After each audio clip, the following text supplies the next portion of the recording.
Yo, Piraka. Yo, Piraka. Yo, Piraka. Hello there, this is Duckbricks, and thank you for tuning in to Bionicle Fanon Reviews, where I review every fan-created, canonized Bionicle model. These are not official sets, but instead they have officially been accepted into canon, either via official contests run by LEGO during Bionicle Generation 1's original run, like the Rahi and Dark Hunter contest of 2005, or stuff from the more recent TTV canonization contest, currently overseen by the Herald of the Bionicle G1 storyline, Greg Farshty. Today we have a very unique and special one. He's not a Dark Hunter, well, he was, but not anymore. He's not a Rahi, and he isn't any of the other strange ones either. This is a very unique one, the Piraka Fusion, which is very prominent for actually appearing in one of the official Bionicle comics in 2006. So what is the backstory behind this guy, you may ask? Well, to that I say, you take Vezok, this guy right here, and you take Radak, this guy right here, and you fuse them together with the Spear of Fusion, and supposedly you get this. I don't really see the resemblance too much, but the Piraka were a crazy group, so we're definitely going to be covering that later on in this video. But essentially, the storyline for the Piraka Fusion is that he only existed for quite a short amount of time. During one of the battles with Vezon and Fenrak, the Spear of Fusion was used to combine Vezok and Radak into this lumbering monstrosity who terrorized the other Piraka before they could split them back apart. So this one didn't have that much screen time. It really was just featured as a monster to overcome, and of course he didn't have a personality of his own other than just being a beast.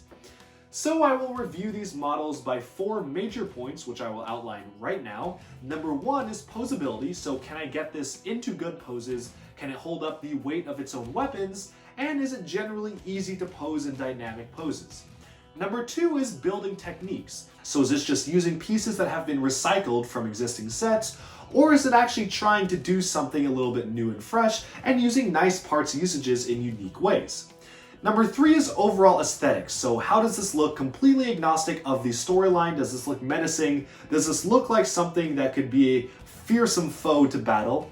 And number 4, the final last point, is how well does it fit in the universe, and does its backstory make sense for what it is? Does this look like it would be a result of combining Vezok and Radak, for example? We'll cover all those points and more, starting right now in the Bionicle Fanon review of the Piraka Fusion. Let's go. Alright, so let's start things off with a 360-degree spin of the Piraka Fusion, so you can take a look at all the interesting building techniques, parts usages, and colors used throughout this model. You can immediately see that there's some very unorthodox construction here, such as the use of these dish pieces as the tail, and all sorts of very unique stuff all around. I want to preface this by saying that only one part is changed from the official model. The connection for the tail actually used a very rare piece that was basically impossible for me to get a hold of. It was a piece that's not really even an official LEGO piece. It came in one of the watches for Bionicle. They used to have an adjunct line that they had characters' faces on watches, and one of the watch links was used to connect the tail to the rest of the body.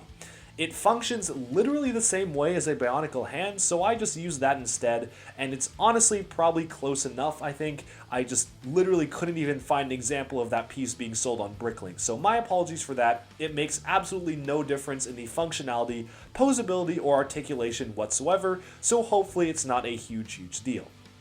But now we can move it off of this spinning platform here, and just start to take a look at the Piraka Fusion as a whole. Okay, so here he is, the Piraka Fusion. Let's start things off by taking a look at poseability. So interestingly enough, the hands on this guy are really big. You can immediately see that, yes, he just does have the standard amount of articulation, but the hands are just so big, they almost count as arm segments on their own. They're just very large, a little unwieldy, but certainly very unique. And thankfully, he is relatively able to hold up the weight of his own weapon. You're not seeing the arm really flopping down all too much, although unfortunately the placement of the Nuva shoulder here makes it such that you can't really angle this upper arm any upwards. It's basically just fixed where it is, so that's probably helping articulation a little bit, but also restricting it. However, on this other side, I think the weight of the staff is a little bit too weak for this particular joint. Now, I'm pretty sure that this is probably just due to the specific joint that I'm using. The other weapon here is not that much heavier than this weapon, so I think it really just boils down to using the right joint here, but obviously, they were trying to use the friction joint. I'm sure that when this came out and when this model was built, it was a lot more stable than this arm is right now. So honestly, unlike some of the other builds, I'm going to give it a little bit of a pass there because I can very clearly see that the other arm is totally working just fine with that weapon. So maybe this one's just a little bit heavy. This one does actually have a pretty neat parts usage of a Zammer sphere holder. Not any of the official sets actually use this piece, but they basically took Pohatu Nuva's climbing claws and used it as a very unique looking Zammer sphere multi-sphere launcher tube. This works exactly the way as other Zammer sphere launchers work, just fire it and off goes a sphere. And then they'll kind of just roll down to the bottom, although the way that this is constructed, you kind of need to push on the top to get the next one to load because they don't naturally flow from the top. For example, you can see I kind of have to push this one down in, and then I can fire it off. So now that these Zammer spheres are fired and they won't be rolling all around this display here, let's take a look at the posability of the legs. You can see here that the legs have a pretty standard amount of articulation, taking great advantage of the ball joint with through axle piece, which was introduced in 2006. So this piece just became available in 2006. Takes definitely great advantage of this, and actually there's some unique knee pads in the use of these pieces that originally are supposed to be masks. These are the Ruru masks. They were used in transparent blue as eyes for the Nui Rama, and later on now used as knees for the Piraka Fusion, which I always thought was a pretty unique inclusion. The feet in and of itself are pretty unique as well. They've got spikes on the back that you can maybe see as back spikes that you can really articulate, although they're not really meant to be articulated. You can just do it anyways. It's using the Nuju climbing claw piece, or the Nuju ice spike, as the base of the foot, but then you've got the Onua claw on the top there, all the way topped off with a Pohatu spike right here. So a ton of different weapons pieces being used, and actually a pretty cohesive foot. Turning around over here, you can see that some attempt has been used to detail the back a little bit with these little spikes that you can move around an angle in different ways like so. And you even have these little silver pieces that were used to add some more bulk to the otherwise just standard limb pieces. Obviously right here you can move them a little bit. They're not really intended to be moved, but you can move them around if you want to. And they do act as a lot more bulking and detailing onto this section of the arm here, which is something I do really appreciate. Moving his arm to the front, the other thing that you'll notice is the back of the legs are very spiky for no particular reason other than aesthetics. They use the standard blue Technic cross axle and pin here to actually act as spikes sticking out of the back, which I think is a pretty fun and unique feature because obviously these do nothing, they're not attachment points, but I do like that the builder went out of their way to actually include these in the set and make it such that you can even angle them in different ways, such as this one. You can articulate them and look like even the backs of his legs are armored in vicious looking spikes. The back of the tail uses a very common building technique that's a little illegal. I wouldn't really do this or see this in an official LEGO set. Now, I know that LEGO did use this building technique for some of the combiners from 2001, but that was kind of the Wild West of LEGO designing stuff, and I'm sure that it would be considered an illegal technique today because it strains the pieces. That being said, it works out pretty well as a tail because you can articulate every segment, and for the most part, they generally stay in the same place, other than this one hinge here, which tends to droop down due to weight, obviously because it's supporting the weight of the entire tail. That being said, you can really get this tail in all sorts of unique angles, up and down, side to side, everything in between, really just rotating, taking full advantage of the joints, so that's one thing I do like about this. And it even extends all the way to the end of the tail here. You can actually rotate this sphere thing individually, although I'm not really sure exactly what this is supposed to represent.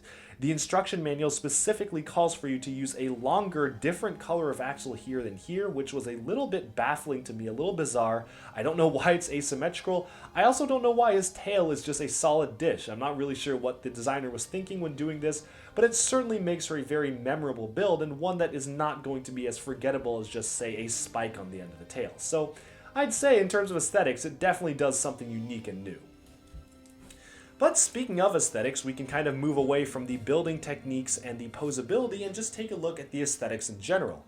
Now, obviously, since this is a fusion of two Piraka, it's not supposed to really look that much different from a standard Piraka, although some attempts have been made to differentiate it.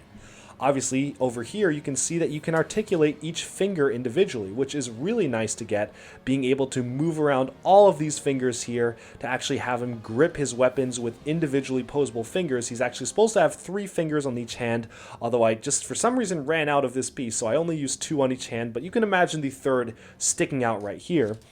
And his weapons are suitably Piraka-like. He's got this staff here, which he uses as a blunt melee weapon, like he can stab people with it or whack people over the head. And he also has the ranged Zammer Sphere Launcher, inexplicably a staff Zammer Sphere Launcher. I'm not really sure what the inspiration was behind that, but I guess they wanted him to have 2 staff-like weapons that he could hold, so you've got 2 right here. No major complaints about how this is done, and of course, like all the Piraka, his eyes light up, although the piece that I'm using right here, the battery is pretty dead, and under these lighting conditions, you probably can't see it lighting up that well. The teeth on his skull also glow, but that's inherent to all of the Piraka as well. What is a really nice detail, I will say, is the inclusion of the heart light on his chest. You can actually see the transparent blue stud. The builder didn't have to go into the effort of including that, but they did, and it is a really nice touch. Just makes him feel a little bit more alive. And the color scheme, while pretty wacky, is surprisingly relatively consistent. It's mostly just keyed orange and blue, but just different shades of blue being used throughout. You can see the sand blue from Thok being used there, the regular Mata blue, and even some transparent blue from the mass, and this continues all the way to the back, where they've actually taken the time to alternate the tail pieces here to use the keyed orange and the sand blue-esque type here to actually evoke a very unique color scheme. So that is one thing I do really like about this model, how consistent the relatively wacky color scheme is. In fact, the thing that stands out the most is the gold torso. I can't help but wonder if it would have looked better if they used the keyed orange torso, which I know does exist for Toa Ignika, but of course at the time that this was built, that piece did not exist in keyed orange, so they probably used the closest thing to yellow that they could find, so it's a little excusable to me because the part didn't exist, but it would have been nice to see that in a more consistent color. But I guess we've talked about as much as we can about this model itself. Nothing too crazy going on here. But yeah, in terms of the final point in overall aesthetics, I will say that the hands are a little bit too strange for me, to be honest. I think that having this entire length of the arm be the entire hand is a little out of place to me, and I think that the joints actually cause it to be proportioned relatively strangely because you can't angle this top part out at all. You can only angle it back and forth because of the placement of the Nuva armor. This piece, while there were attempts to make it feel a little bit more bulky, just feels very skinny and not really that well done compared to the rest of the model, and I honestly would have been fine if they just literally took away this middle piece and found a way to connect this piece probably by a ball joint there to the top of this arm here. In fact, if I will remove his arm right here just to showcase what I mean by that, I'm saying that imagine if you took this arm piece, removed the middle section, and somehow connected these as an arm, probably by a ball joint at the end. I feel like this kind of arm would be much better proportioned and look a lot more realistic because sure, you can actually rotate the hand individually, but I think the proportions of this arm just work out so much better than the actual model, which has this kind of in-between piece, which makes the arm feel a little bit too long, a little bit too lanky, and makes the hand just feel so large compared to the rest of the body. Get this back on, we can probably take this opportunity to now zoom out and take a look at how this model compares next to, well, the Piraka that it's supposed to be made out of, specifically Vezok and Radak. Let's zoom out and take a look. Alright, so taking a look at the Piraka Fusion compared to Vezok and Radak, this is where we get to the final point, believability in universe. Does this make sense as a fusion between these two, and does it even remotely look like a Piraka? Well, in terms of looking like a Piraka, it's got that pretty much down pat. I can say that using the specific Piraka headpiece definitely does a lot in terms of making it look like one of them. Obviously, they used the special Piraka torso, which at the time was exclusive to the Piraka. That gives it a more organic feel and doesn't make it look very realistic.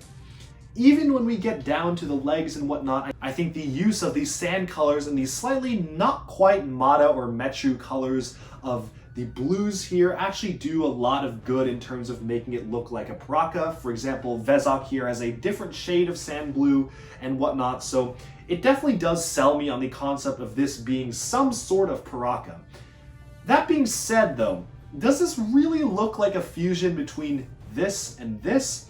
This was always a strange model to me, because I feel like if LEGO was doing an in-universe story of two characters fusing together, that's literally the perfect example to just make a combiner model. And combiner models do exist between the Piraka. They're not that good because you have pretty limited pieces. This is obviously the better build, but I have to say with the color scheme, I'm not quite convinced that it was supposed to be a fusion between these two. Now, the specific shade of the sand blue here is actually the shade that was used in Thok, so I could definitely see Thok being thrown into the mix.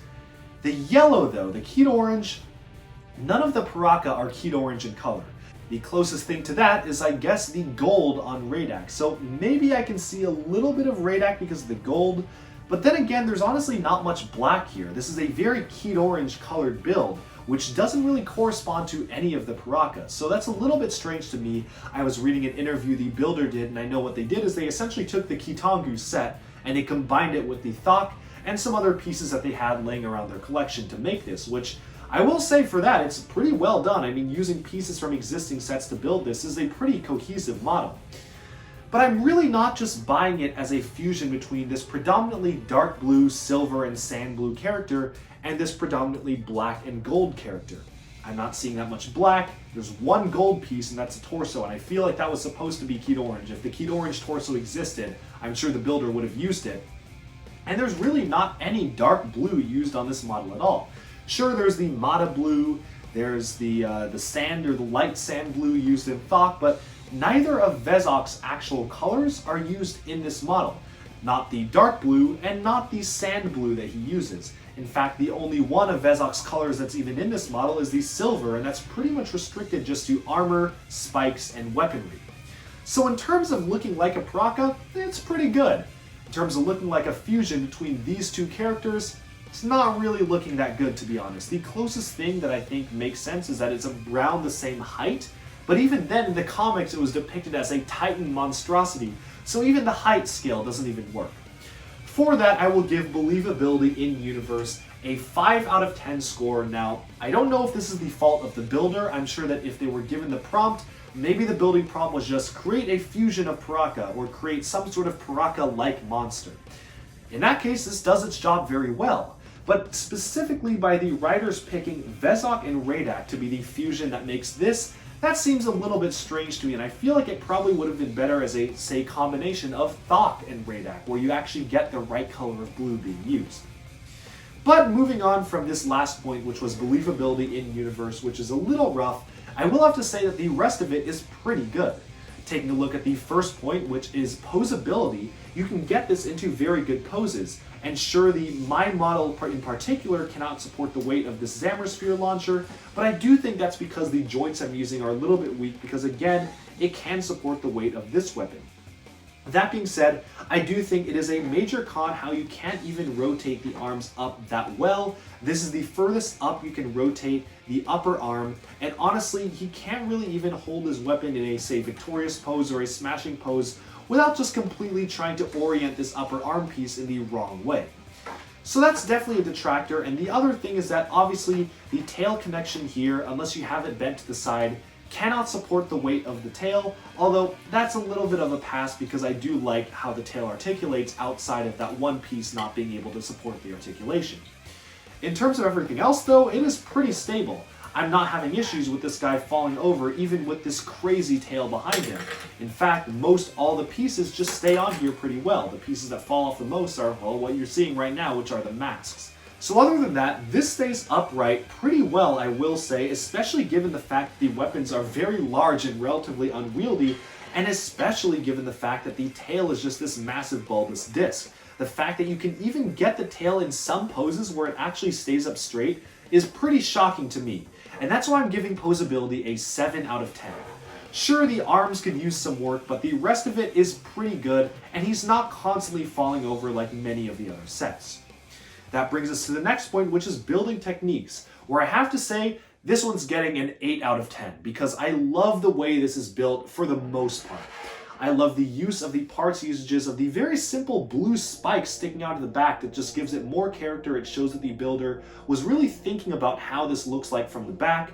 The color scheme, surprisingly for being so wild, is actually very consistent. You've got very nice alternating colors on the back tail here with the keyed orange and the sand blue, and you've got a relatively consistent color scheme going on all the way throughout, which is pretty well done. However, there are some things that I feel could have been improved. For example, I don't think that this middle arm joint was even needed. The builder could have easily connected the hand to this upper piece and probably saved a lot in terms of looking kind of lanky, which we'll get into in terms of aesthetics. Overall though, the building techniques are pretty good, especially given a limited use of parts, and I do actually love the detail of having these masks being used as knee pads. It's a pretty nice parts usage. But then moving on to the last point we have to mention here, which is aesthetics. Just in terms of overall aesthetics, completely ignoring the fact that it's supposed to be a combination of those two. I'm also going to give aesthetics an 8 out of 10. As I mentioned before, the color scheme is very cohesive. The color scheme actually looks really good.